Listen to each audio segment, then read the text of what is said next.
Assalamualaikum warahmatullahi wabarakatuh. Innal hamdalillah nahmaduhu wa nasta'inuhu wa nastaghfiruh wa na'udzu billahi min shururi anfusina wa min sayyiati a'malina. May yahdihillahu fala mudilla lahu wa may yudlil fala hadiya lahu. Asyhadu an la ilaha illallah wahdahu la syarika lahu wa asyhadu anna Muhammadan abduhu wa rasuluh. Qala Allah Ta'ala fi kitabihil karim, ya ayyuhalladzina amanu taqullaha haqqa tuqatih wa la tamutunna illa wa antum muslimun. Amma ba'du, fa inna astaqal hadis kitabullah wa khairal hadi Muhammadin sallallahu alaihi wasallam wa syarrul umuri muhdatsatuha wa kullu muhdatsatin bid'ah wa kullu bid'atin dhalalah wa kullu dhalalatin finnar. Allahumma shalli ala Muhammad wa ala alihi wa ashabihi wa man tabi'ahum bi ihsanin ila yaumiddin. Ayyuhal ikhwah azani wa sallallahu alhamdulillah. Segala puji syukur kita panjatkan kehadirat Allah Subhanahu wa taala atas segala nikmat-nikmatnya yang Allah berikan kepada kita, yang dimana dengan nikmat yang besar, dengan nikmat yang banyak, dengan nikmat yang agung, sehingga ketika kita menghitung nikmatnya tidak akan mampu. Wa in ta'uddu nikmatallah la tuhsuha. Kalau kalian menghitung-hitung nikmat Allah, niscaya kalian tidak akan bisa menghitungnya. Maka bersyukur adalah satu hal yang wajib bagi kita sebagai seorang muslim, dan syukur harus menjadi sifat seorang muslim. Dan kita harus memperbanyak syukur kita daripada keluhan-keluhan yang mungkin kita rasakan. Ketika kita lebih memperbanyak rasa syukur kita kepada Allah Subhanahu wa taala, ujian-ujian yang mengharuskan kita sabar, maka itu akan bisa menjadi lebih ringan. Bisa menjadi lebih ringan. Termasuk juga yaitu ujian-ujian yang tidak hanya di dalam diri kita. Bisa juga ujian mengenai fisik kita, ujian mengenai harta kita, ujian mengenai keluarga kita, dan seterusnya. Maka apapun yang Allah takdirkan kepada diri kita, hendaklah rasa syukur itu lebih dikedepankan. Insyaallah dengan mengedepankan rasa syukur, kita akan menjadi orang-orang yang lebih mengetahui nikmat Allah lebih besar daripada ujian-ujiannya. Ayo ikhwah azani wa azkullah. Pada kesempatan pagi ini kita akan melanjutkan kembali membacakan urutan dari Al-Arba'in An-Nawawiyah, yaitu hadis-hadis yang dikumpulkan oleh Imam An-Nawawi rahimallahu ta'ala, yang berjumlah 42 hadis. Hadis yang sudah kita sampaikan di kesempatan sebelumnya adalah sampai hadis yang ke-7. Maka sekarang kita masuk kepada hadis yang ke-8. Tema di dalam hadis ini adalah kehormatan seorang muslim, baik itu darahnya maupun hartanya. Dari sisi tema atau judul, ayyuhal ikhwah azani wa azkullah, Allah Subhanahu wa taala menciptakan hambanya itu dimuliakan oleh Allah Ta'ala. Allah memuliakan yaitu di antara para malaikatnya. Allah muliakan di antara yaitu para jin. Sehingga ketika Allah menciptakan Adam, maka kemudian Allah memerintahkan agar sujud kepada Adam. Namun iblis, mereka aba wastakbar, mereka enggan dan sombong tidak mau sujud kepada Adam. Di dalam kehidupan kita, Maka ketika Allah memuliakan hambanya, memuliakan manusia, maka sudah selayaknya kita harus menjaga kemuliaan yang Allah berikan kepada kita. Dan ini adalah perintah dari Allah Ta'ala kepada Rasulnya. Dan kemuliaan seseorang itu adalah kemuliaan ketika dia berada di atas dinullah. Kemuliaan ketika dia berada di atas agamanya Allah Subhanahu wa Ta'ala. Dia mulia ketika mengenal Allah Subhanahu wa Ta'ala. Dia mulia ketika bisa mentauhidkan Allah Subhanahu wa Ta'ala. Dan Allah akan menjamin hartanya. Allah bahkan menjamin darahnya. Jika seseorang dia memiliki predikat ini, yaitu dia menjaga dirinya untuk syahadah, untuk bersaksi bahwasanya tidak ada ilah yang hak, tidak ada sembahan yang benar kecuali Allah Subhanahu wa Ta'ala. Dan juga persaksian kepada Rasul sallallahu alaihi wasallam bahwasanya beliau adalah hamba dan rasulnya. Inilah tema atau hadis yang kita bacakan, maka untuk lebih jelasnya kita bacakan yaitu matan hadisnya. Hadis ini bersumber dari an Ali bin Umar radhiyallahu anhuma. Bersumber dari Abdullah bin Umar, anaknya Umar bin Khattab, semoga Allah meridai keduanya. Anna Rasulullah sallallahu alaihi wasallam qala. Bahwasanya Rasulullah sallallahu alaihi wasallam beliau bersabda, "Umirtu an uqatilan nasa hatta yashhadu an la ilaha illallah wa anna Muhammadan Rasulullah wa yuqimus salata wa yu'tuz zakata fa idza fa'alu dzalika asamu minni dima'ahum wa amwalahum illa bihaqqil Islam wa hisabuhum 'alallahi ta'ala." Hadis ini adalah hadis yang sahih, banyak jalan dan banyak perawinya. Di antara yang meriwayatkan adalah Imam Bukhari, Imam Muslim, Imam Ibnu Hibban dan yang lainnya. Di dalam hadis ini Rasulullah SAW bersabda, "Umirtu an uqatilan nas." Aku diperintahkan untuk memerangi manusia. Hatta yashhadu an la ilaha illallah. Hingga mereka bersyahadat, hingga mereka menetapkan, mempersaksikan bahwasanya tidak ada ilah, tidak ada sembahan yang hak kecuali Allah Subhanahu wa Ta'ala. Wa anna Muhammadan Rasulullah. Dan sesungguhnya Nabi Muhammad adalah utusan Allah Subhanahu wa Ta'ala. Wa yuqimus shalah, dan mereka menegakkan salat. Wa yu'tuz zakah, dan mereka menunaikan zakat. Fa idza fa'alu dzalik, jika mereka melakukan ini, membaca 2 kalimat syahadah, salat dan juga zakat, asamu minni dima'ahum wa amwalahum, terjaga dariku, tidak diperangi, maksudnya darah dan harta mereka. Tidak boleh menumpahkan darah, tidak boleh mengambil harta mereka. Illa bihaqqil Islam, kecuali dengan haknya Islam. Wa hisabuhum 'ala Allah Ta'ala, dan hisabnya terserah Allah Subhanahu wa Ta'ala. Ayolah ikhwah azani wa azakullah. Hadis ini adalah hadis yang insyaallah kita tidak sekali mendengar, dan ini menunjukkan kemuliaan hadis. Yang pertama adalah dari sisi perawinya atau yang membawakan hadis ini, yaitu seorang sahabat yang mulia, Abdullah bin Umar. Abdullah bin Umar adalah anaknya Umar bin Khattab. Banyak sekali kemuliaan-kemuliaan yang beliau miliki. Apakah? Yaitu ketawaduannya, semangatnya di dalam menjalankan ibadah. Kemudian juga bagaimanakah beliau itu memiliki satu ciri khusus.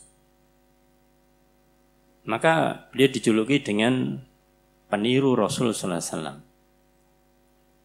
Beliau adalah seorang sahabat yang dikenal ittiba'ur Rasul, mengikuti apa saja yang dilakukan oleh Rasul sallallahu alaihi wasallam.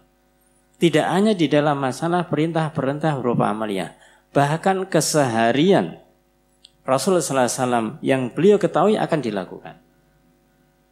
Paling tidak ada dua bukti. Bukti yang pertama, ketika beliau pernah mengikuti perjalanan bersama Rasulullah SAW dari Madinah ke Mekah, maka di suatu saat Rasul berhenti. Rasul ada hajat.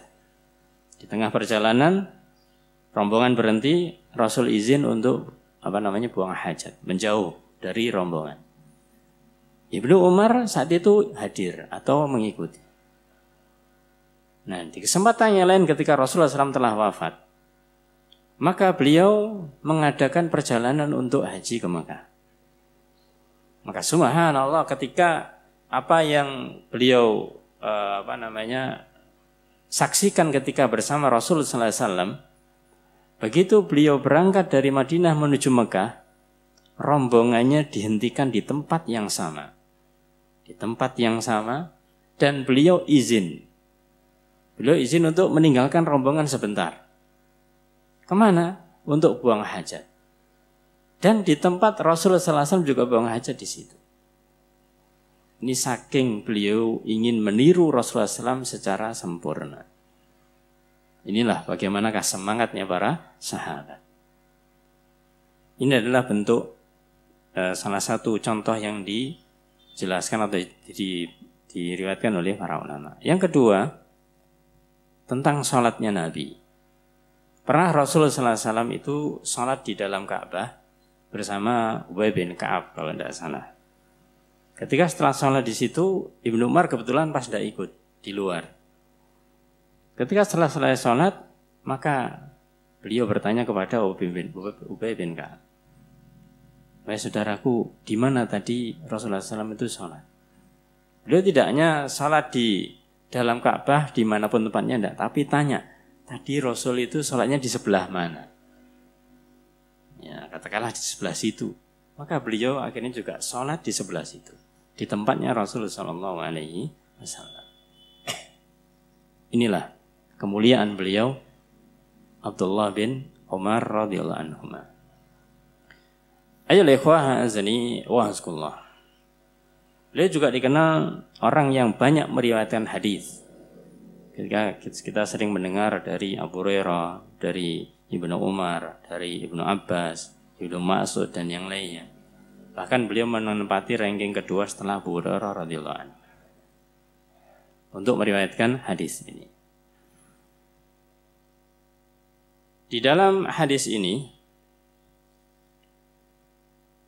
yang terkait dengan isinya, lafadz yang ada, kita belum membahas isinya.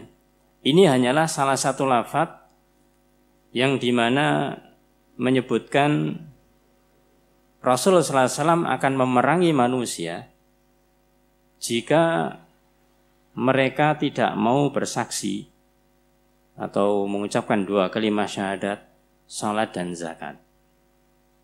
Nah, kita bacakan beberapa riwayat lain agar kita nanti tidak kaget ketika ada yaitu hadis yang disampaikan oleh yang lain kok redaksinya beda. Ya karena memang yang meriwayatkan banyak, termasuk dari Abu Hurairah juga. Maka riwayat yang disebutkan dari Anas bin Malik, sumbernya dari Anas bin Malik. Rasul bersabda, "Umirtu an uqatilan nas." Aku diperintahkan untuk memerangi manusia hatta yashhadu an la ilaha illallah wa anna Muhammadar Rasulullah. Hingga mereka bersaksi bahwasanya tidak ada ilah sesembahan yang hak kecuali Allah dan Nabi Muhammad adalah utusan Allah. Sampai di sini sama redaksinya. Tapi berikutnya di dalam riwayat Anas, faida syahidu alla ilaha illallah wa anna Muhammadar Rasulullah. Jika mereka telah bersaksi bahwasanya tidak ada sembahan yang hak kecuali Allah dan sesungguhnya Nabi Muhammad adalah utusan Allah. Wasallu sholatana. Bahasanya begitu. Wasallu sholatana. Dan mereka sholat seperti sholat kita. Seperti sholat kita maksudnya kita bersama Rasulullah SAW. wastaqbalu qiblatana, dan mereka menghadapkan ke kiblat, yaitu kiblat kita, itu di Ka'bah. Wa akalu dhabihatana, dan mereka makan sembelian-sembelian kita, bukan sesaji-saji yang biasanya dilakukan oleh orang-orang Quraisy itu. Maka di sini ada setelah syahadah, salat, kemudian menghadap kiblat, dan kemudian penyembelihan. Faqad harumat alaina dima'uhum wa amwaluhum. Maka haram bagi kita tidak boleh melakukan, yaitu dima'uhum, menumpahkan darah mereka, wa amwaluhum, atau mengambil harta mereka, illa bihaqqiha, kecuali dengan haknya, itu haknya Islam. Lahum ma lil muslimin wa alaihim ma 'alal muslimin. Dia menambahkan bagian akhir di sini rayuan, yaitu lahum, bagi mereka, bagi orang-orang yang mereka itu sudah bersyahadat tadi, ma lil muslimin, mereka memiliki hak yang sama seperti muslim yang lainnya. Ketika mereka sebelumnya kafir misalkan, musyrik misalkan, masuk Islam, maka haknya sama. Wa alaihim ma 'alal muslimin, dan kewajiban mereka juga sama seperti kewajiban muslimin yang lainnya. Ini menunjukkan ketika di zaman itu Rasulullah SAW diperintah untuk berdakwah memerangi orang-orang musyrikun, memerangi orang-orang kafir. Maka ketika mereka sudah masuk Islam, tidaklah kemudian dianggap, oh ini masih baru ini. Masih baru itu tidak bisa disamakan dengan kita. Tidak, disamakan. Ya, kedudukannya adalah disamakan. Tayyib. Itu hadis yang sumbernya dari Anas bin Malik. Adapun dari Abu Hurairah radhiyallahu an, dengan redaksi yang agak berbeda, Rasulullah SAW bersabda, umirtu an uqatilan nas hatta yaqulu la ilaha illallah. Aku diperintahkan untuk memerangi manusia hatta yaqulu, hingga mereka mengatakan la ilaha illallah.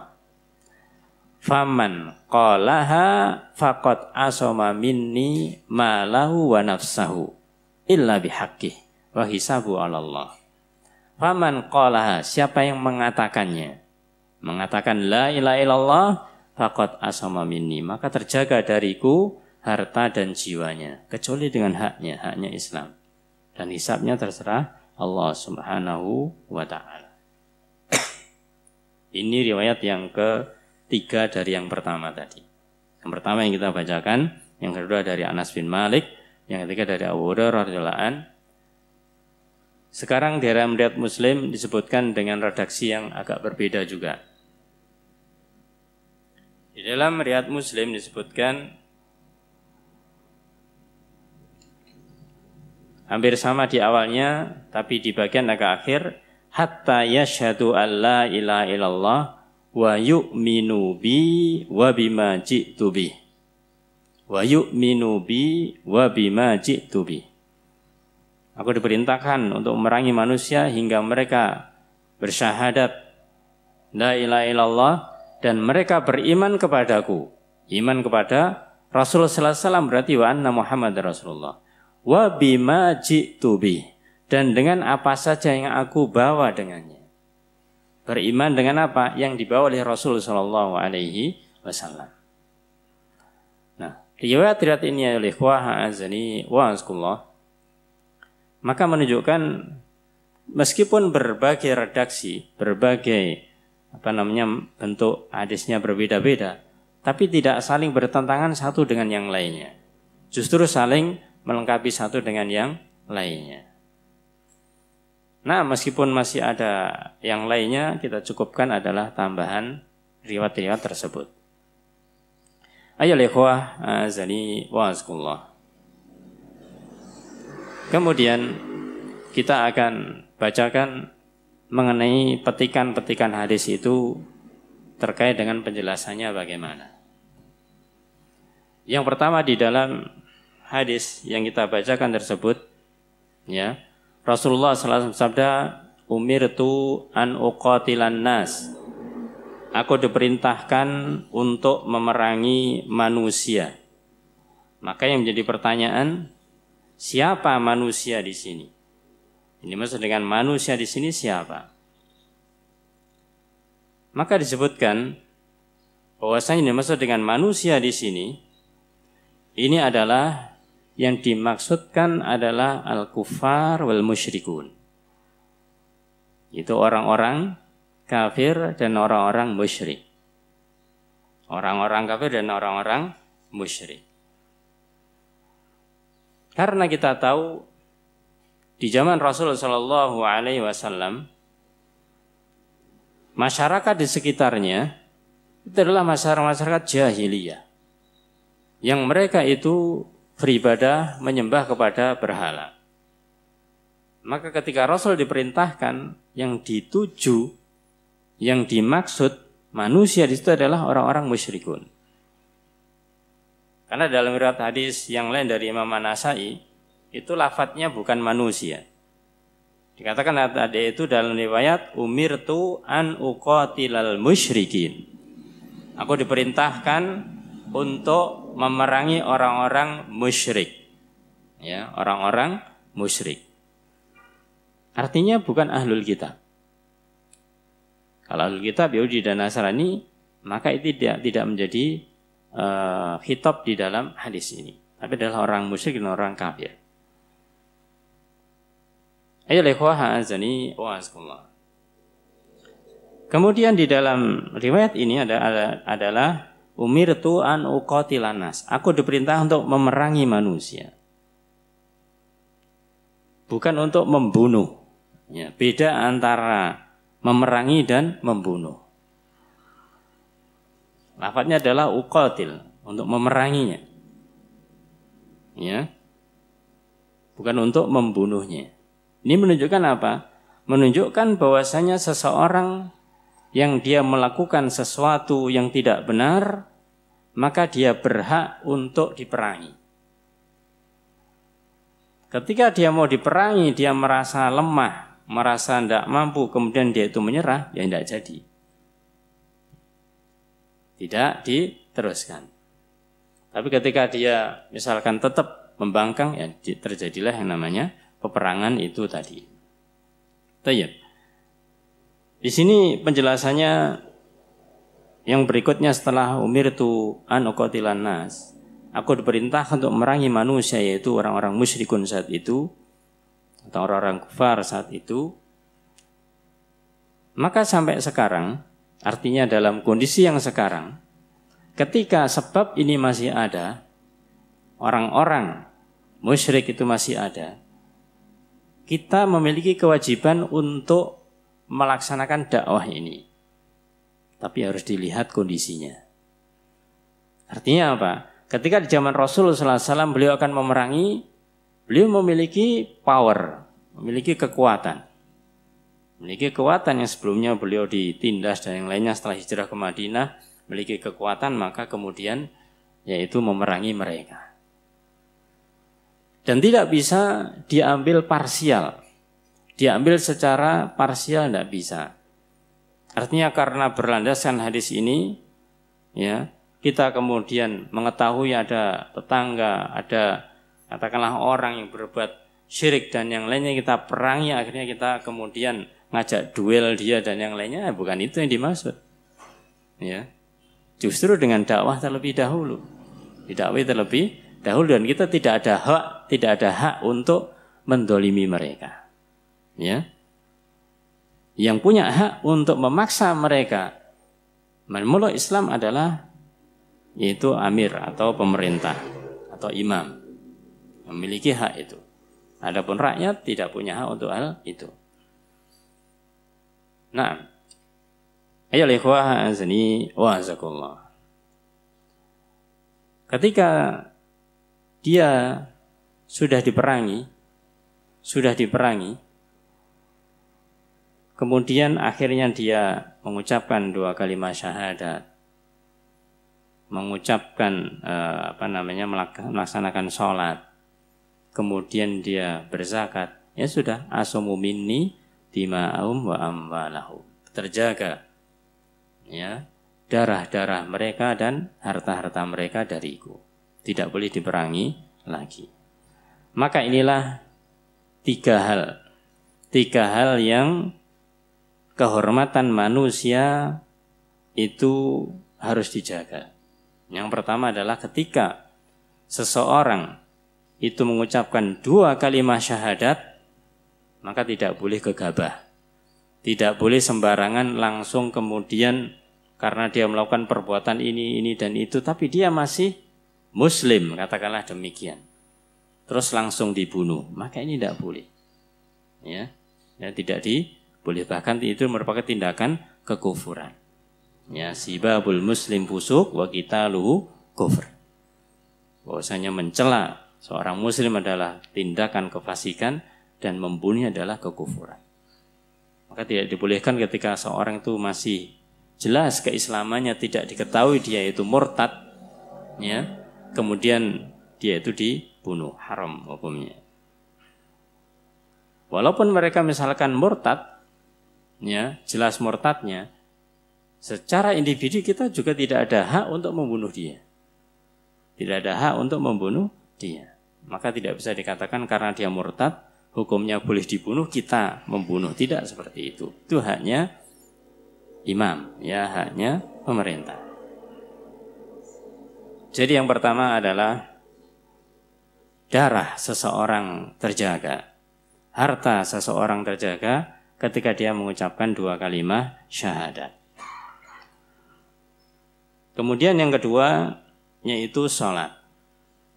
Ketika seseorang dia mendirikan sholat, melaksanakan sholat, maka juga darahnya terjaga. Meskipun kita mengetahui mungkin banyak kemaksiatan yang dilakukan, orangnya sholat, bahkan mungkin sholatnya rajin, tapi kemaksiatannya juga banyak.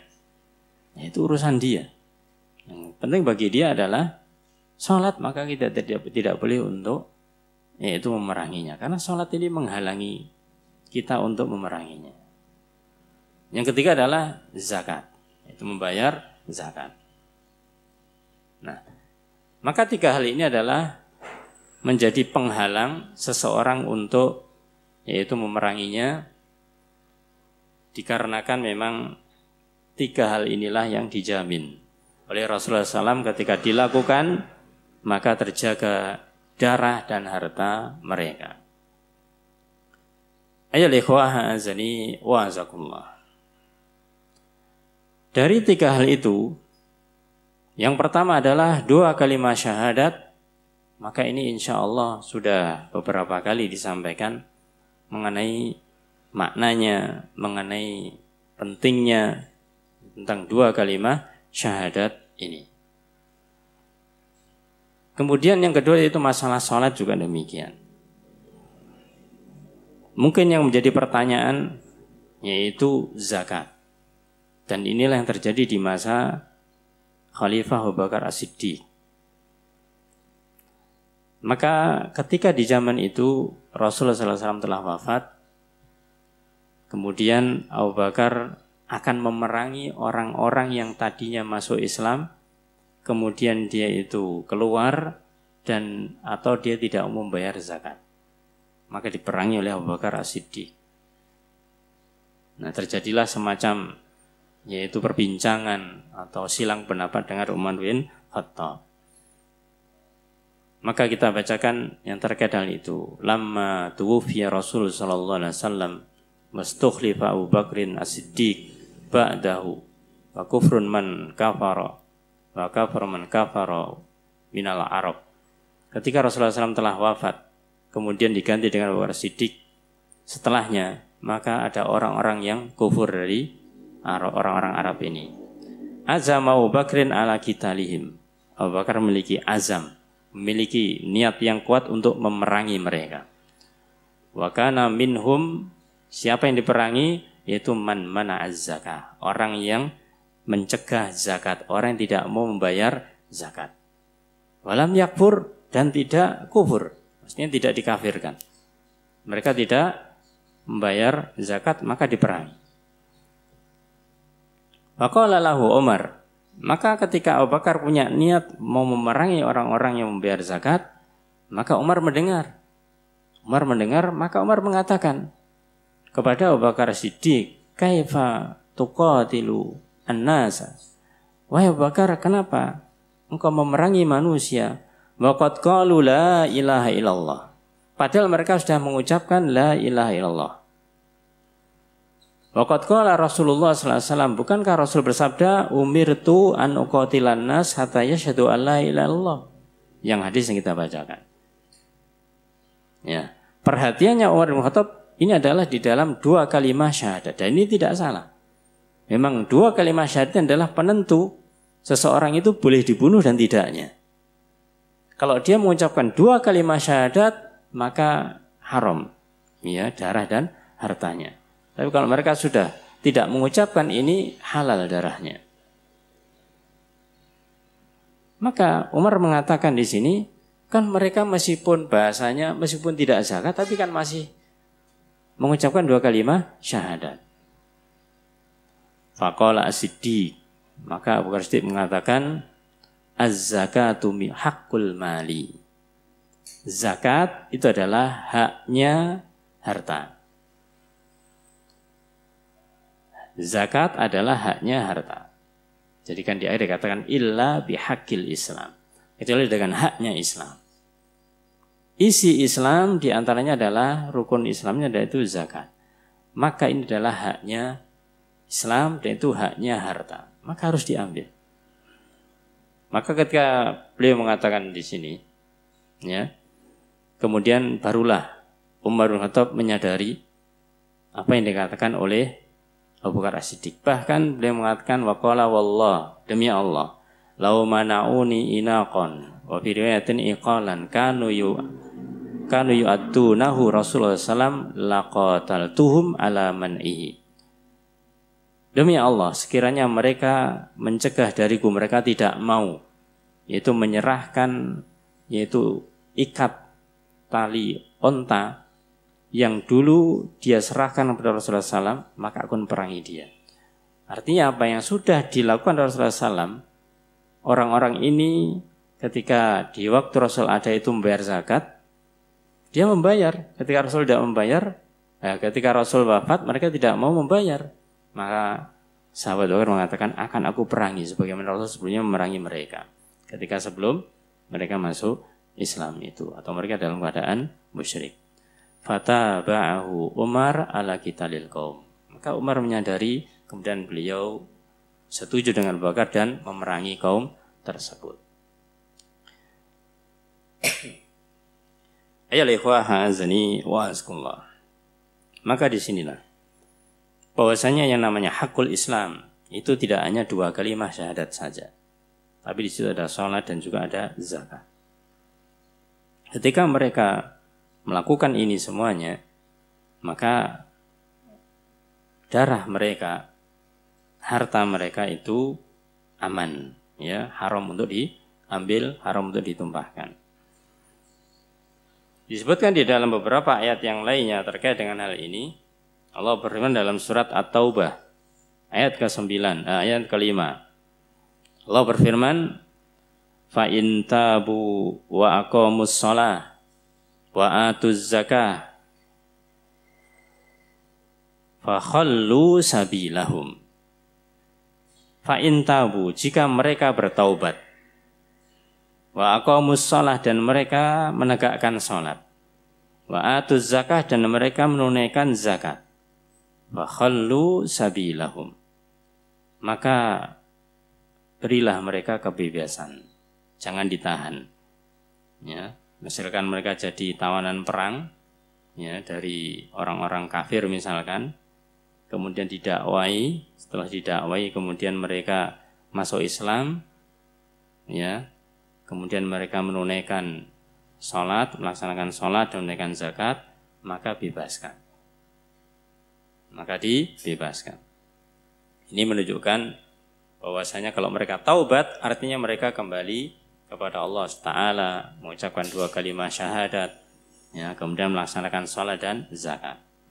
Dalam ayat yang lainnya, ayat yang ke-11 di surat yang sama, surat At-Taubah, Allah berfirman, fa in tabu wa aqamus shalah wa atuz zakah fa ikhwanukum fiddin. Dengan lafaz yang sama di awal, fa in tabu, maka jika mereka bertaubat, wa aqamus shalah, mereka mendirikan salat, wa atuz zakah, menunaikan zakat, fa ikhwanukum fiddin, maka mereka berarti saudara-saudara kalian seagama. Saudara kalian seagama. Ayol ikhwah azani wa azakullah. Maka inilah bagaimanakah pentingnya 3 perkara ini, yaitu syahadah, 2 kalimat syahadah, kemudian salat dan zakat. Sehingga ini yang membedakan apakah dia itu darahnya, hartanya halal ataukah haram. Ada sebuah syubhat atau pemahaman yang salah dari hadis ini.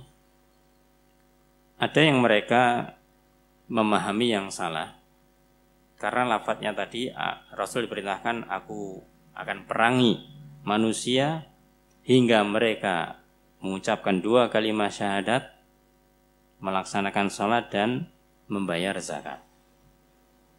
Maka ada yang memahami yang salah, ini pemahaman yang salah, yaitu ketika orang-orang kafir diperangi, orang musyrik diperangi, baru diterima yaitu pengakuan mereka terhadap Islam kalau sudah melaksanakan 3 ini. Jadi mereka harus mengucapkan 2 kalimat syahadat, harus sudah salat dan harus sudah membayar zakat. Maka ini tidaklah pas pemahamannya. Karena namanya 2 kalimat syahadat adalah pintu seorang yang tadinya dari kafir musyrik masuk kepada pintu Islam. Sehingga ketika mengucapkan 2 kalimat syahadat saja cukup. Yang artinya cukup di sini mereka sudah masuk Islam. Ya. Meskipun di sini tadi dikatakan dalam ayat tadi itu menjadi saudara kalian itu ketika mereka taubat, yaitu mengucapkan 2 kalimat syahadat lagi, menegakkan sholat dan zakat. Ini menunjukkan bagaimanakah 3 hal ini tidak bisa dipisah-pisahkan, sangat berkaitan. Tapi kondisinya tidaklah kemudian harus dilakukan semuanya kemudian baru masuk Islam. Maksudnya dianggap masuk Islam, tidak. Ini adalah pemahaman yang kurang benar, karena memang pada dasarnya yang pertama diperintahkan kepada mereka adalah mengucapkan 2 kalimat syahadat. Sedikit menyimpang ya ikhwah azani Allah, permasalahan-permasalahan yang ada di sekitar kita, permasalahan khususnya permasalahan yang silang pendapat, yang itu mengarah kepada syubhat. Katanya Islam begini, katanya Islam begitu, tapi ini kok begini, tapi kok begitu. Apalagi orang-orang yang mempertanyakan tentang Islam. Dan yang aneh, yang mempertanyakan adalah orang Islam juga. Maka kalau antum misalkan punya teman, ya kita mungkin khusnudan padanya bahwasanya dia tidak paham, tapi dia terkena syubhat dari yang lain-lainnya. Sehingga menanyakan, di Islam katanya gini, dia ragu-ragu. Maka sebenarnya ini sebagai jawabannya. Apa jawabannya? Kalau ada seseorang yang dia itu meragukan tentang Islam atau isi-isi Islam, kita kembalikan dulu ke dia, antum ini muslim apa bukan? Itu pertanyaan yang pertama yang harus diajukan. Ya, ketika mereka mempertanyakan tentang isi Islam yang demikian, maka kita tanya kepada dia, ya, antum ini muslim apa bukan? Ya pasti dia namanya menjawab, ya saya kan muslim, ya sudah. Kalau antum muslim, anak juga muslim. Ya, kewajiban kita adalah, namanya Islam adalah istislam. Ya, berserah diri kepada Allah dengan mentauhidkannya. Kemudian juga tunduk, ya, inqiyatu lahu bitta'ah, tunduk dengan mentaatinya. Dan juga menjauhi kesyirikan dan pelakunya. Maka ketika ada sesuatu yang itu mengganjal di dalam syariat Islam ini, dahulukanlah bahwasanya adalah syariat dari Allah Subhanahu wa taala. Kalau kita menyerahkan diri kepada Allah, ya sudah, itu adalah kewenangannya Allah. Tugas kita adalah tunduk, mengikuti, mentaati apa yang ada di situ, walaupun tidak masuk akal. Karena memang banyak syariat-syariat yang kalau dipikir tidak masuk akal. Dipikir tidak masuk akal. Tapi ketika dilakukan, menenteramkan hati. Menenteramkan hati. Itulah jiwa seorang muslim. Seorang muslim dicari adalah ketentraman jiwa, ketentraman hati. Bukan amalan yang logis. Bukan amalan yang masuk akal. Kalau kita mikir hanya amalan masuk akal, ya betapa banyak syarat ini kalau dipikir tidak masuk akal. Itu bukan masalah nggak masuk akalnya. Akalnya yang tidak paham gitu loh. Akalnya yang tidak bisa memahaminya. Jadi bukan karena masalahnya itu atau syaratnya itu, tidak. Nah, kembali ke sini. Ayyuhal ikhwah azani wa azakumullah. Setelah kita menyampaikan petikan yaitu 3 hal ini, 2 kalimat syahadat, kemudian salat, kemudian zakat, asamu minni dima'um wa amalum, maka terjaga dari kalian itu yaitu darah dan harta mereka. Nah, di petikan berikutnya di dalam hadis yang kita bacakan, maka kemudian Rasulullah SAW bersabda, illa bihaqqil Islam, kecuali dengan haknya Islam. Berarti Islam memiliki hak. Islam memiliki hak. Kalau Islam memiliki hak dan kita mengaku Muslim, maka kita sebagai pemeluk agama Islam, maka kita punya kewajiban untuk melaksanakan hak-haknya Islam tersebut. Untuk melaksanakan hak-haknya Islam tersebut.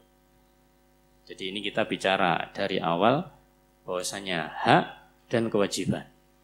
Dan itu selalu, kalau memang itu adalah haknya Allah, kewajiban kita. Kalau itu adalah haknya Islam, kita mengaku Muslim, ya kewajiban kita.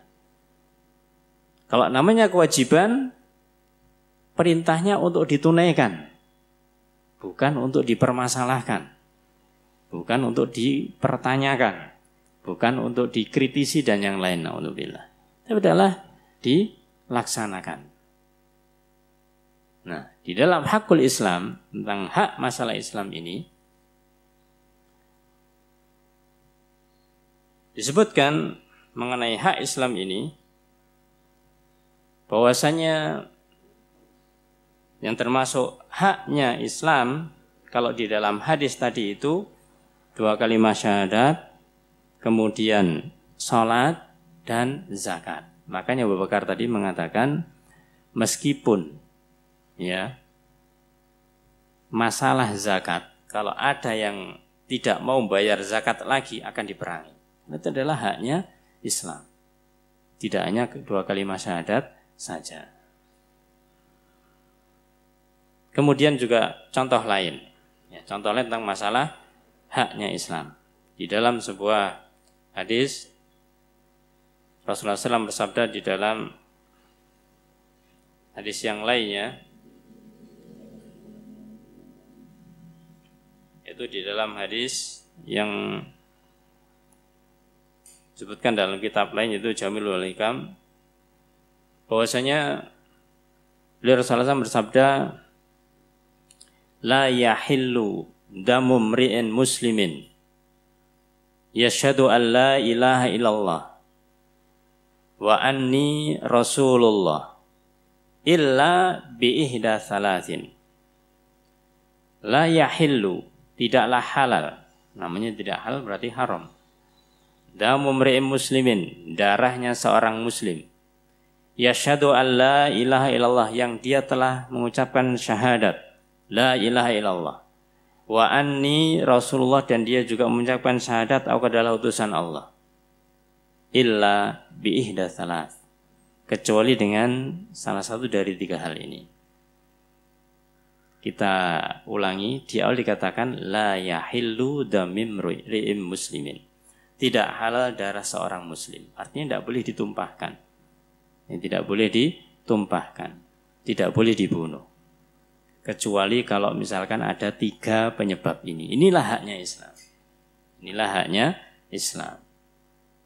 Apa yang pertama adalah ats-tsayyibuz zani, yaitu seorang yang sudah pernah menikah kemudian berzina. Maka haknya Islam apa? Dia harus dihukum dengan rajam. Dilempari batu sampai mati. Jadi dia ketika melakukan pelanggaran haknya Islam, maka dia harus menerima akibatnya. Itu seorang yang pernah menikah, kemudian dia melakukan zina. Ini hukumannya adalah dia dirajam. Namanya rajam, dilempari batu sampai mati. Ya, berarti darahnya kan berarti tidak terjaga karena dia melakukan pelanggaran. Pelanggaran yang menyebabkan dirinya harus ditumpahkan darahnya. Yang kedua, an-nafsu bin nafsi, yaitu jiwa dengan jiwa, membunuh orang lain. Maka ada hukuman namanya qisas. Ini adalah haknya Islam juga. Adalah haknya Islam. Maka siapa yang membunuh orang lain, maka hukuman bagi dia itu adalah dibunuh juga. Berarti darahnya tidak terjaga. Karena dia melanggar haknya Islam.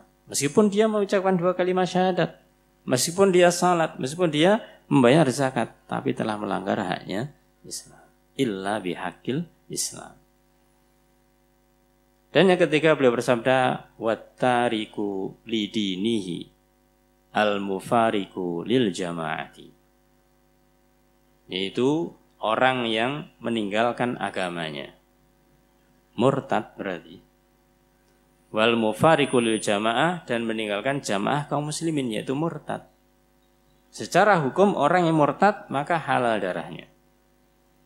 Tapi sekali lagi, halal darahnya dia bukan berarti semua atau sembarang orang bisa membunuhnya, tidak seperti itu. Tapi secara hukum dia sudah halal darahnya. Karena dia sudah tidak bisa melaksanakan kewajibannya sebagai seorang muslim. Dia melanggar haknya Islam. Ayyuhal ikhwah a'azzani wa azkumullah. Maka itu yang terkait dengan hakul Islam, yaitu haknya Islam. Kita di dalam kehidupan ini banyak sekali hak-haknya Islam. Selain sholat, selain zakat, yang dimana kita mengetahui itu adalah haknya Islam, akan tetapi di sisi yang lainnya kita masih meremehkannya. Maka ini yang harus kita pahami. Jangan sampai kita itu memudah-mudahkan syariat Islam. Kita seharusnya di awal kita katakan banyak bersyukur dengan syariat-syariat yang ada ini. Dengan banyaknya syariat kita tidak menjadi bingung. Jangan kebalik. Banyaknya syariat jadi bingung. Ini orang yang kebalik pikirannya. Sekarang gambaran singkatnya begini ya lehwa. Misalkan kita di suatu tempat, katakanlah lembaga, instansi dan yang lainnya. Kita masuk di situ itu aturan di situ sangat jelas. Ya. Aturannya sudah sangat jelas. Kita baru masuk itu nanti bagaimana, begini. Kalau kita harus lakukan itu apa saja sudah disiapkan. Bahasanya job desk-nya sudah disiapkan. Kemudian peralatan juga sudah disiapkan. Kita tinggal mengerjakan. Ya. Jadi kita mulai dari masuk sampai pulang itu jelas. Yang kita lakukan itu apa? Mulai pagi, siang, sore ini. Dalam sekian waktu nanti pekan lainnya kita mengerjakan ini. Enggak banyak bertanya. Karena sudah jelas. Coba sebaliknya. Kalau dia itu hanya niatnya tidak kuat ketika masuk suatu instansi semacam itu. Meskipun dia sebelumnya misalkan sudah di suatu instansi yang lebih besar misalkan. Tapi ternyata di instansi yang lebih besar ini tidak terlalu disiplin terhadap aturan-aturan. Ya, dia masuk di instansi yang mungkin lebih kecil. Tapi disiplin. Dia akan merasa berat akhirnya. Merasa berat karena aturannya terlalu banyak. Ini butuh yang namanya bagaimanakah kita itu memiliki niat, memiliki semangat untuk betul-betul niat kita itu benar. Nah, di dalam Islam demikian pula. Kalau kita mengaku seorang muslim, ya, maka Islam memiliki hak dan kewajiban kita itu. Kalau kita diatur dengan secara detail, mulai dari kita bangun sampai kita tidur, seharusnya bersyukur. Bukan malah kufur, ya, bukan malah kufur terlalu banyak. Baru bangun disuruh gini, nanti disuruh gini, syariat gini. Ini hanya bahasa orang yang kufur aja ketika mereka merasa berat. Justru kalau kita banyak bersyukur, kita dimudahkan. Dan faktanya ya ikhwan, Allah kita tidak memungkiri bahwasanya sekian banyak syariat Allah Ta'ala yang kita ketahui, itu kita masih belum bisa melakukan semuanya. Yang sudah bisa kita lakukan, itu belum bisa kita istiqomah. Nah, ini yang fakta demikian. Maka kenapa yang itu menjadi haknya Islam, yang menjadi kewajiban kita, kita belum bisa menunaikan dengan sebaik-baiknya, ya kadang-kadang kita protes. Kadang-kadang kita protes. Begini, dan begitu, dan seterusnya. Nah, inilah menunjukkan kedangkalan ilmunya. Maka hakul Islam, haknya Islam adalah luas. Dalam hal ini, yang disebutkan dalam hadis itu adalah tadi 2 kalimat syahadat, kemudian sholat, kemudian zakat. Dan kita mengetahui khususnya sholat dan zakat ini di dalam ayat, dalam hadis sering disejajarkan. Kenapa? Ya, karena kalau tadi zakat itu dikatakan hakul mal, adalah haknya harta. Adapun sholat adalah hakul jasad, adalah haknya badan. Harta punya hak, harus dikeluarkan. Ketika orang memiliki harta mencapai ukuran nisab, ya sudah haul, maka harus dikeluarkan zakatnya. Itu adalah haknya harta. Badan juga memiliki hak. Dalam hal ini adalah untuk beribadah kepada Allah. Kita diperintahkan untuk sholat 5 waktu. Itu adalah haknya badan. Badan ini miliknya Allah. Yang sering kita lupa, badan ini adalah miliknya Allah. Seringnya yang kita pahami ya badanku sendiri. Ya, jiwaku jiwaku sendiri, bukan milik orang lain, bukan milik siapa-siapa. Ini yang salah besar. Betapa orang itu mereka sering lalai bahwasanya dirinya itu bukan milik dirinya. Kita itu bukan milik kita, semuanya adalah milik Allah. Sadarnya kapan? Ya, ketika meninggal, innalillah, baru sadar dia. Sesungguhnya kita ini miliknya Allah. Baru sadar kita ada orang meninggal. Tapi ketika tidak, betapa sering kita itu lupa bahwasanya jasad badan kita ini adalah miliknya Allah Subhanahu wa ta'ala. Maka sholat adalah hakul jasad, adalah hakul badan, adalah haknya badan. Ini hanya hakul Islam.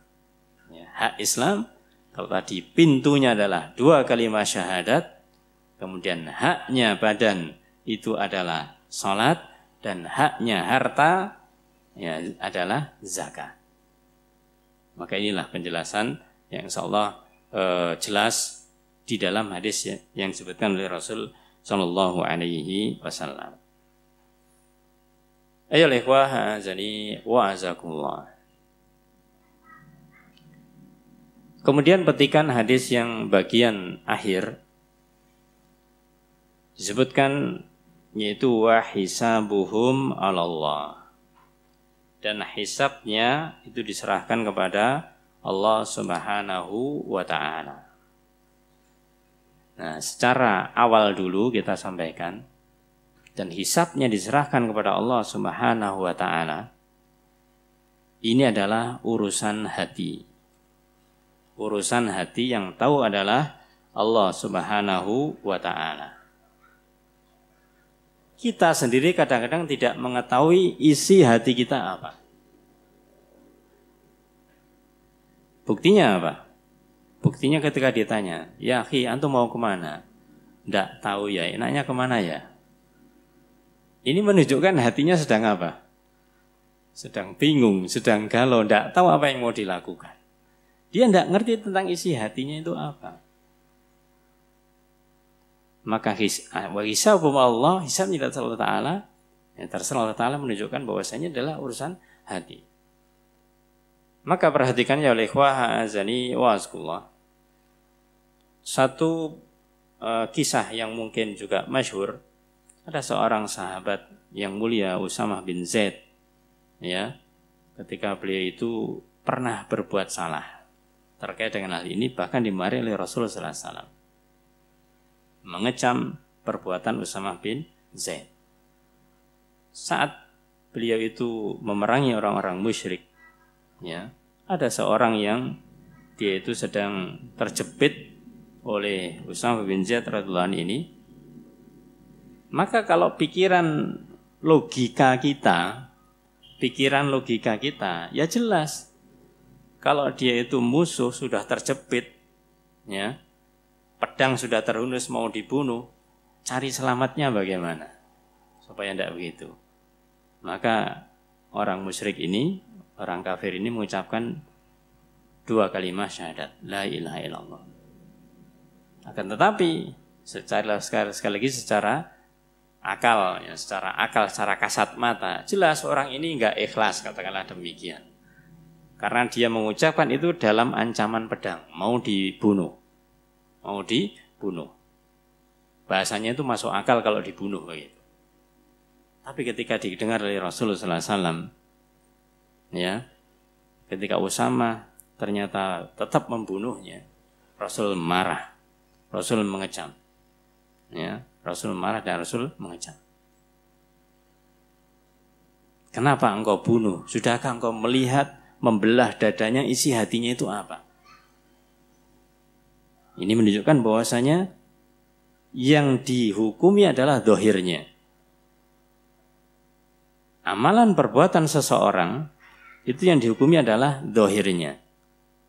Amalan yang tampak, bukan amalan batin. Contoh ringan, contoh mudah.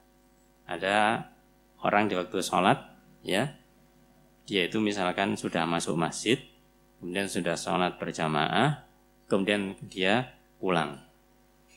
Ya sudah, karena tampak seperti itu berarti dia sudah sholat dan hukumnya sah. Tidak bisa kemudian orang mengatakan, wah itu tidak sah itu. Loh, kenapa kok tidak sah? Tadi saya jamaah di belakangnya, dia itu kelihatannya nggak baca apapun, misalkan demikian, ya. Atau di sampingnya nggak terdengar suara bacaan apapun, misalkan demikian. Ya sudah, itu wahisabum Allah.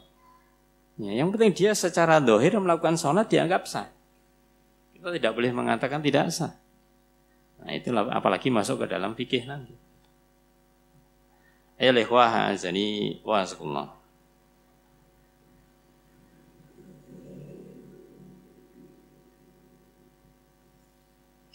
Wa hisabu ma'alallah, itu hisabnya di sisi Allah Subhanahu wa taala. Rasulullah sallallahu alaihi wasallam diperintahkan oleh Allah Subhanahu wa taala, tugasnya adalah untuk menyampaikan risalah.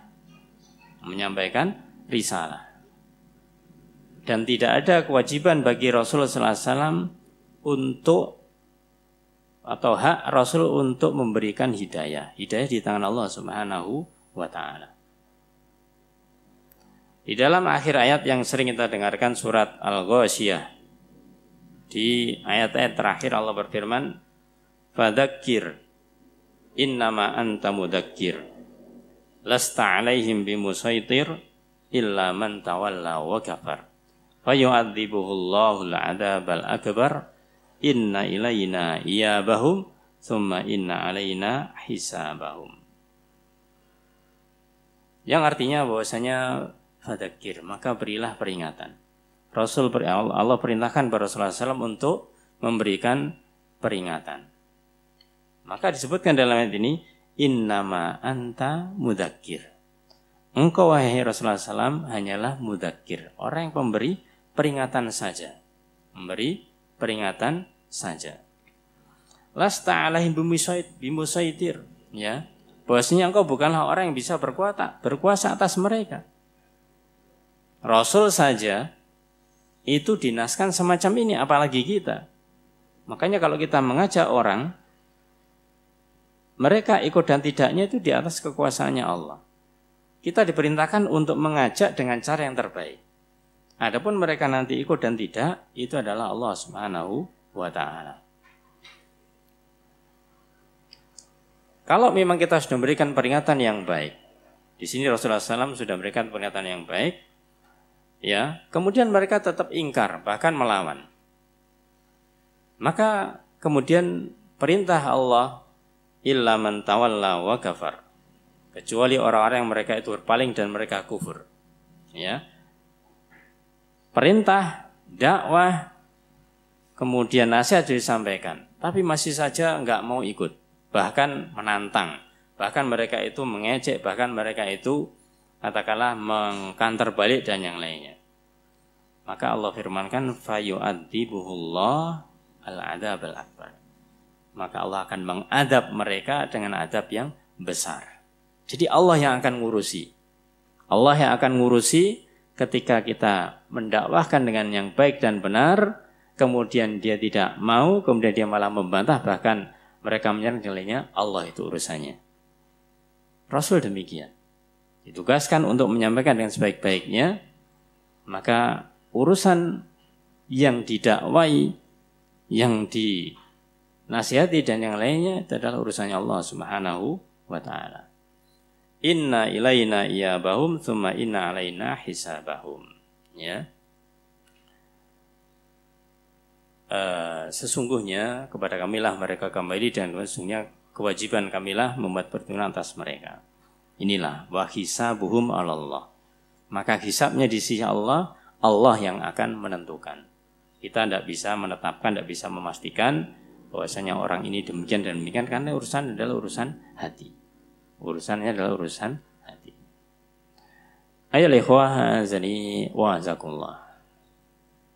Baik, itulah rangkaian atau sedikit penjelasan-penjelasan tentang hadis ini. Sebelum kita bacakan faidahnya, ya. Maka inti daripada hadis yang kita baca tadi, bahwasanya ada 3 di dalam syariat yang paling utama, yaitu 2 kalimat syahadat, kemudian salat dan zakat. Siapa yang dia itu menetapkan ini, darah dan hartanya terjaga. Kecuali dengan hak Islam, ya, sebagai seorang muslim, apalagi pimpinan atau katakanlah dia itu pemimpin Islam, dia wajib melaksanakan hak-haknya Islam tersebut. Hisabnya di sisi Allah SWT. Jadi ibaratnya ada orang yang jelas-jelas melakukan pencurian, ya sudah, mereka harus diterapkan yang namanya potong tangan. Adapun dia misalkan sudah menyesal, sudah bertaubat dan yang lainnya, itu urusannya Allah. Dan memang harus seperti itu. Tapi hukum harus tetap ditegakkan. Ayo ikhwah azani wa azakullah. Ada sedikit tambahan faidah yang kita nukilkan dari tulisan dari Syekh Shalih Utsaimin rahimahullah ta'ala. Beliau mengatakan bahwasanya annal insana idza dana bil Islam dhahiran batinuhu yuwakkalu ilallah. Sesungguhnya manusia ketika dia telah beragama Islam dhahiran secara lahir, artinya melaksanakan memang Islam adalah amalan lahir, iman amalan batin. Kalau dibedakan, ya. Tapi kalau tidak dibedakan, kita mengatakan iman, ya iman itu adalah amalan batin yang menuntut amalan lahir. Kalau Islam adalah amalan lahir, sumbernya dari amalan batin. Maka beliau mengatakan bahwasanya jika manusia, sesungguhnya manusia jika mereka beragama Islam secara lahir, fa inna batinahu yuwakkalu ilallah, maka batinnya diserahkan kepada Allah Subhanahu wa ta'ala, sebagaimana hadis yang kita bacakan itu. Kemudian faedah yang kedua, isbatul hisabi, yaitu isbat penetapan adanya hisab, adanya hari pembalasan. Ai annal insana, maksudnya yaitu bahwasanya manusia yuhasabu ala amalih. Dia akan dihisab yaitu sesuai dengan amalannya. Ini menunjukkan bahwasanya bahwa hisabu ma'alallah itu nanti di akhirat pasti akan dihisab Allah Subhanahu wa taala. Dan hisabnya sesuai dengan amalannya. In khairan fa khairun. Kalau dia itu bagus amalannya, ya hisabnya bagus. Wa in syarran fa syarrun. Kalau dia itu amalannya buruk, ya hisabnya nanti dia mendapatkan keburukan. Qala Allah Ta'ala subhanahu berfirman, "Faman ya'mal mithqala dzarratin khairan yarahu." Barang siapa yang dia itu mengamalkan amalan meskipun seberat biji sawi, khairan yang berupa kebaikan, yarahu, dia akan melihatnya. Dia akan menuai hasilnya. Wa may ya'mal mithqala dzarratin syarran yarahu. Dan barang siapa yang dia itu beramal seberat biji sawi berupa syar, berupa keburukan, yarahu, dia akan melihatnya, dia akan menuai hasilnya juga. Ayyuhal ikhwah azani wa azakumullah. Ada beberapa faedah-faedah penting yang mungkin bisa kita sampaikan secara singkat dari hadis ini. Rasul sallallahu alaihi wasallam yang pertama, Rasulullah SAW waktu itu sebagai seorang pimpinan. Bahasa kita adalah ulil amr. Maka namanya seorang pimpinan atau ulil amr apalagi, atau yang di bawahnya, yang penting dia seorang pimpinan. Maka hendaklah dia itu mengajak kepada bawahannya itu untuk selalu berdakwah di atas tauhid. Mengajak mereka untuk memahami tentang dua kalimat syahadat. Dan juga mengajak mereka untuk selalu menjaga salat dan menunaikan zakat. Dan juga amalan-amalan yang lainnya. Kalau seorang pimpinan memiliki kekuatan sebagaimana di masa Rasulullah SAW tersebut, maka dia punya hak dibolehkan untuk memerangi kaum yang lain yang mereka tidak mau menerima Islam ini. Nah, untuk masalah memerangi, karena ada tiga hal ini, yang tampak adalah yang kedua. Kalau orang misalkan ada muslim di situ, ya kita tidak tahu ini muslim atau kafir, nggak kelihatan. Tapi kalau misalkan orang itu muslim, ya, yang tampak secara kasat mata adalah sholatnya. Zakat juga tidak kelihatan, kecuali memang ada yang menginformasikan. Maka di dalam urusan yang namanya menyerang atau katakanlah dia itu memerangi satu kaum, lihatlah Rasulullah SAW ketika beliau itu memiliki kehendak, memiliki niatan mau memerangi satu kaum, kebiasaan beliau adalah ketika mau memerangi satu kaum nunggu waktu pagi. Nunggu di waktu pagi. Apa yang ditunggu? Adzan. Ya.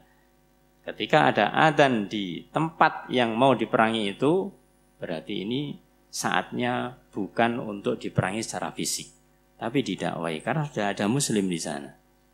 Ada orang yang muslim, terjaga darah dan hartanya. Tapi kalau misalkan ditunggu sampai pagi ternyata tidak terdengar adzan, ya sudah, berarti itu kaum musyrik atau kaum kafir diperangi. Maka disebutkan itu di dalam hadis dari Anas bin Malik. Anna Nabiya sallallahu alaihi wasallam kana idza ghaza bina qauman lam yakun yaghzu bina hatta yusbih. Wa yandura fa in sami'a adanan kaffa anhum. Wa illam yasma' adanan aghara alaihim. Rasulullah sallallahu alaihi wasallam jika idza ghaza bina qauman, jika mau menyerang satu kaum, lam yakun yaghzu bina hatta yusbih, maka beliau tidak menyerang kecuali menunggu di waktu pagi. Wa yandura, dan beliau melihat, perhatikan, fa in sami'a adanan, ketika mendengar adzan di kaum yang akan diserang itu, kaffa anhum, beliau menahan tidak jadi menyerang.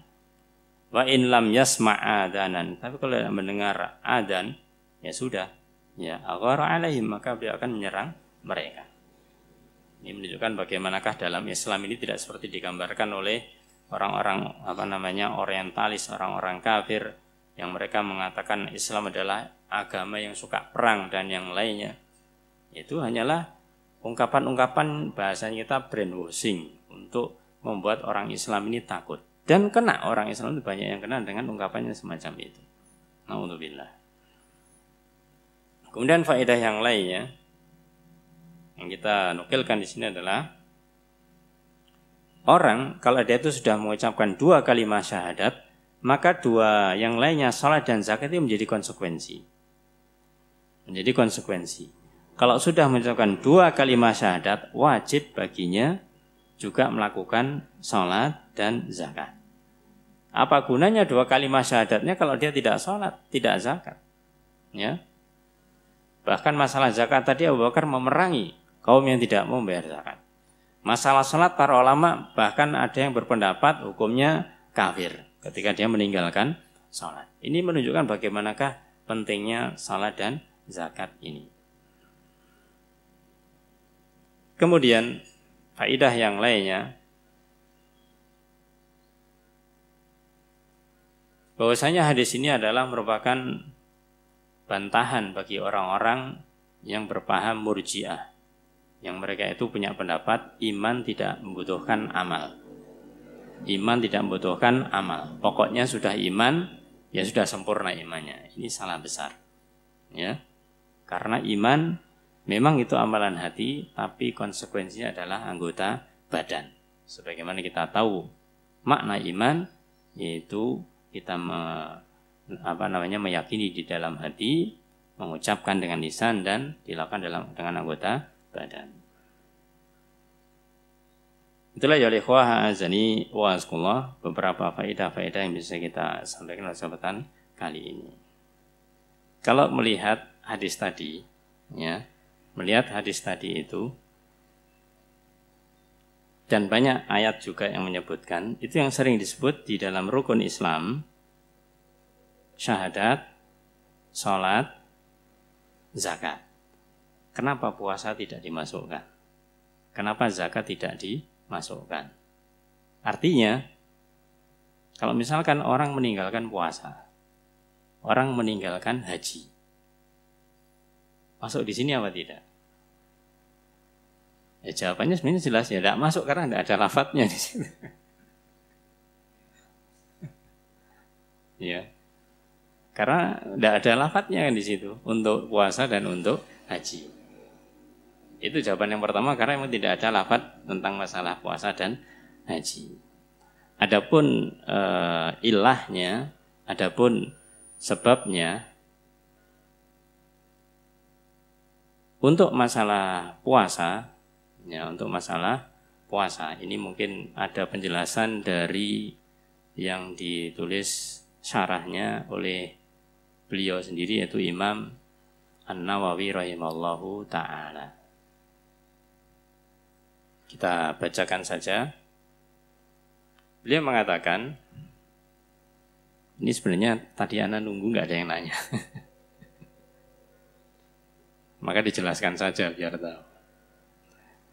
Maka beliau mengatakan kila fasaumu min arkanil Islam. Namanya puasa kan juga termasuk rukun Islam. Wa kadzalikal hajj, begitu juga haji. Walam yudkaruhuma, dan keduanya tidak disebut di dalam hadis tersebut. Jawabuhu, maka jawabnya annas-sauma la yuqatilul insanu alaihi bal yahbisu wa yamna'u ta'am wa syarab.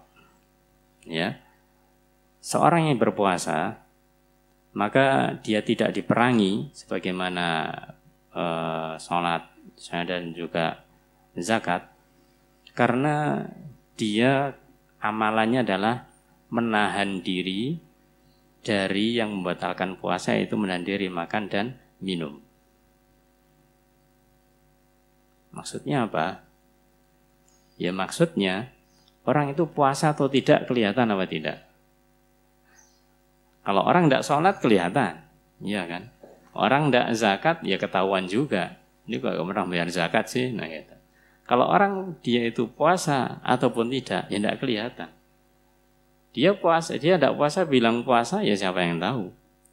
Ya. Maka yang dihukumi adalah dohirnya. Jadi ketika puasa ini tidak dimasukkan, ya karena memang itu tidak tampak. Wal haju ala tarahi fala yuqatil alaih. Maka kalau haji jelas dia ada sisi kemampuan.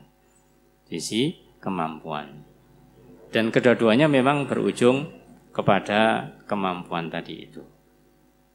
Artinya apa? Artinya kalau misalkan zakat fitr, karena namanya zakat adalah zakat fitr terutama, itu jelas kalau tadi sholat itu bisa dilakukan, zakat pun bisa dilakukan. Kalau dia tidak bisa, siapa yang melakukannya? Ditanggung orang yang menanggung. Seperti misalkan sudah balik, ya sudah usia SMA, belum punya pekerjaan, waktunya membayar zakat, ya orang tuanya yang tetap membayarkan. Nah, itu ada kemampuan. Tapi kalau namanya puasa, bahkan justru ada yang tidak berpuasa ketika karena dia harus berhalangan dan yang lainnya. Itu yang menjadikan tidak masuk di dalam sini. Dan juga masalah haji tidak ada tidak ada kewajiban bagi seluruhnya. Man istata'a ilaihi sabila, bagi siapa yang mampu mengadakan perjalanan ke sana. Itulah ya ikhwah azani wa azakullah kajian kita pada kesempatan pagi ini. Alhamdulillah, semoga apa yang kita sampaikan bermanfaat, dan afu minkum jika ada pertanyaan-pertanyaan yang kurang puas dari si jawabannya. Kalau saya salah, afu minkum mohon maaf, dan istighfar mohon ampun Allah Ta'ala. Semoga diampuni Allah Ta'ala, dan mungkin nanti bisa direvisi, disampaikan ke waktu yang lainnya. Semoga kita semuanya dimudahkan Allah Subhanahu wa Ta'ala untuk bisa selalu istiqomah di dalam menjalankan hak-haknya Islam. Di antaranya adalah amalan yang utama, yaitu sholat 5 waktu dan juga sholat yang lainnya. Juga menunaikan zakat ketika kita memiliki kemampuan, khususnya zakatul mal. Adapun zakat fitrah adalah sudah menjadi suatu kewajiban. Semoga dimudahkan Allah Subhanahu wa Ta'ala. Kita cukupkan kajian sampai di sini dengan kafaratul majelis. Subhanakallahumma wa bihamdika asyhadu an la ilaha illa anta astaghfiruka wa atubu ilaik. Assalamualaikum warahmatullahi wabarakatuh.